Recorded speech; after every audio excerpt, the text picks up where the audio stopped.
အားလုံးမင်္ဂလာပါအဲ့တော့ကျွန်တော်ကမှများဘူးဒါဟိုဘောတော့ဆိုကြည့်နေပါတယ်ဟုတ်အားလုံးပါ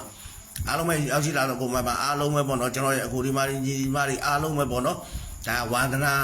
ညီကိုတူတွေပေါ့နော်မောင်နှမတူတွေပေါ့နော်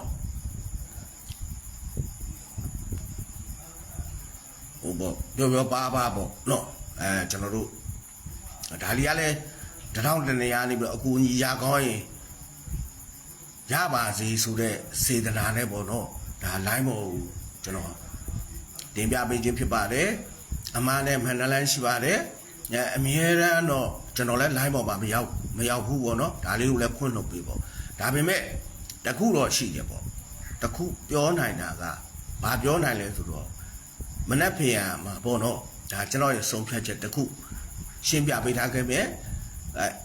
နောက်တစ်ချက်ကိုနှစ်သက်တာကိုကိုကစားလို့လည်းရတယ်ကျွန်တော်တင်ပြပေးတဲ့မတ်တက်တွေမှမဟုတ်ဘူးကိုနှစ်သက်တဲ့မတ်တက်ရှိရင်လည်းဒါကစားလို့ရတယ်ပေါ့သို့တော့ဒီနေရာမှာအကောင်းဆုံးမတ်တက်တွေရှိတယ်ပေါ့နော်ဟိုဒါတွေကိုလည်းကျွန်တော်ရှင်းပြပါမယ်နော်ဟုတ်ပြီဒီနေရာမှာကျွန်တော်ကမှများဒီနေရာမှာကဏ္ဍဒီ4တလီ4နှစ်လီ4 3လီ12ပေါ့ကဏ္ဍ12လုံးထွက်တယ်ပေါ့နော်ဒီကဏ္ဍ12လုံးထွက်တဲ့ထဲမှာနော်ကဏ္ဍ12လုံးထွက်တဲ့ထဲမှာကျွန်တော်တို့ဒါကျွန်တော်တော့ဒါဟိုကျွန်တော်ရဲ့မတ်တက်အရာပေါ့နော်စုံမခွဲမှာဖြစ်တယ်ပေါ့အဲ့တော့မကတပြားပဲပါတယ်မဆိုတဲ့ကဏ္ဍဒီ9တပြားတည်းပဲခတ်ထားတယ်ပေါ့နော်ဒါကိုသတိထားဖို့ပြောတာအဲ့တော့9တပြားတည်းခတ်ထားတဲ့အတွက်ကြောင့်ဒီနေရာမှာစုံသည့်တပြား2ပြား3ပြား4ပြား5ပြား6ပြား9ပြား10ပြား9ပြား10ပြားရိုက်ထားတယ်စုံ10ပြားပေါ့အဲ့တော့ဒါဆိုရင်ကျွန်တော်တို့က4ပင်တကတ်တိုင်းကိုကျွန်တော်တို့ကြည့်တဲ့အခါမှာစုံသည့်တပြား2ပြား3ပြား4ပြား5ပြား6ပြား9ပြား10ပြားနော်ဒါ16လုံးထီကို10ပြားပဲပါတယ်ဟုတ်ပါနော်နောက်တစ်ခါကျွန်တော်တို့စုံသည့်1ပြား2ပြား3ပြား4ပြား5ပြား6ပြား9ပြား10ပြား9ပြားထိပါတယ်ဒါနဲ့16ပြားပါဟုတ်ပါနော်အဲ့တော့ကျွန်တော်တို့ကဒီနေရာမှာကန16ပြားထွက်ရမယ့်နေရာမှာစုံသည့်1ပြား2ပြား3ပြား4ပြား5ပြား6ပြား9ပြား10ပြား9ပြား10ပြားအထိသူရိုက်ခဲ့ပြီးပြီပေါ့နော်အဲ့တော့ဒီလိုစုံ10ပြားဒီရိုက်ခဲ့ပြီးတဲ့အစိပ်ပိုင်းမှာကျွန်တော်တို့ကဒီနေရာမှာဆိုလိုချင်းကမနှက်ဖန်တနေ့တာပေါ့မကဏ္ဍလေးကိုဦးစားပေးပြီးတော့ကစားစီခြင်းတယ်ပေါ့မပါမှာပေါက်ပြီးပေါ့နော်မပါမှာပေါက်ပြီးအဲ့တော့ဘာပဲဖြစ်ပေါ့ဒါဟိုကျွန်တော်ကမှများပေါ့နော်အော်ဒီတော့မရွေးနိုင်ဘူးကျွန်တော်ထုတ်ထားတဲ့ကဏ္ဍတွေအကုန်ရေးပေးလိုက်မယ်ယူမလားကဏ္ဍတော့နည်းနည်းများမယ်တဲ့ဆိုတဲ့နော်အလှန်ဆိုအလှန်ပေါ့နော်ကဏ္ဍကတော့အခုလောလောဆယ်မှာဒါဟိုနည်းနည်းများကောင်းရင်များမယ်ပေါ့သို့တော်လဲဒါပေမဲ့ပတ်တီးတော့မဟုတ်ပါဘူးနော်ဟိုတဲ့ထိုးရမှာကဏ္ဍကကျွန်တော်ဒီနေရာမှာတင်ပြပေးမယ်ပေါ့နော်တဲ့ထိုးရမှာကဏ္ဍကတကွက်2ကွက်3ကွက်4ကွက်5ကွက်6ကွက်ပေါ့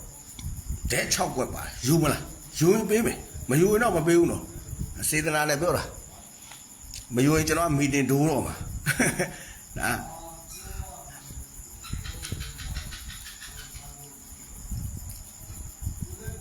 ယူမယ်လို့ကျွန်တော်ကမှအခု comment မှာရေးလိုက်ယူမယ်လို့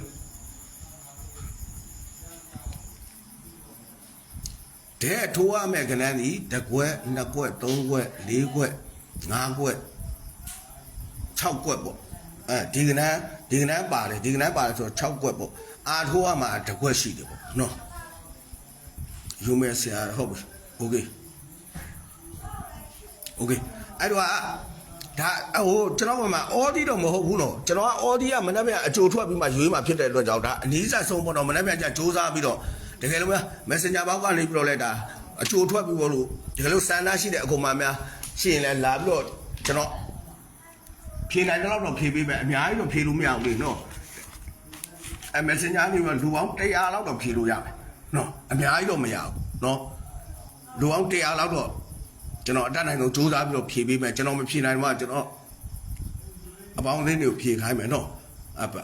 ဘာဖြည့်ဆိုတာပေါ့နော်အမနက်ပြန်ကြရင်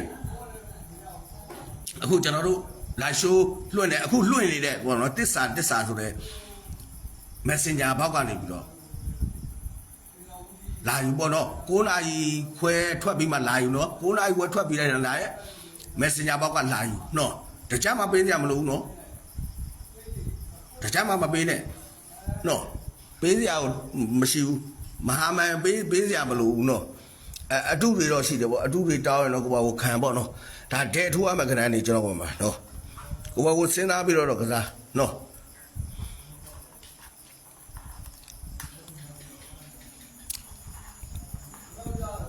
နော်ဒဲတွေကြီးပဲနော်ကျွန်တော်အခုရေးနေတာဒဲတွေကြီးပဲကနန်းကွက်တော့အခုလောလောဆယ်မှာများကောင်းရင်များမယ်နော်30ကွက်ဒီထဲမှာပါသွားပြီနော်ဒါပဲဟိုကျွန်တော်ကခဏ3ကွက်ထိုးရတယ်လို့ပါပဲဒါတဲ့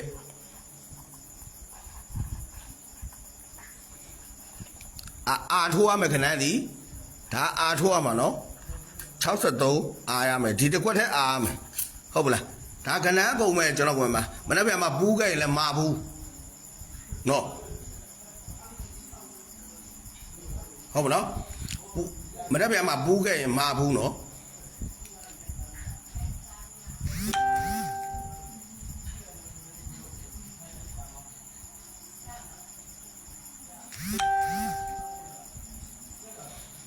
အတတ်တိုင်းတော့ကြိုးစားထားတယ်နော်ဒါအတတ်တိုင်းကိုကျွန်တော်ပေါ့နော်ဒါဟိုကျွန်တော်ညံသွားရှိလောက်ကိုပြောတာနော်ကျွန်တော်နဲ့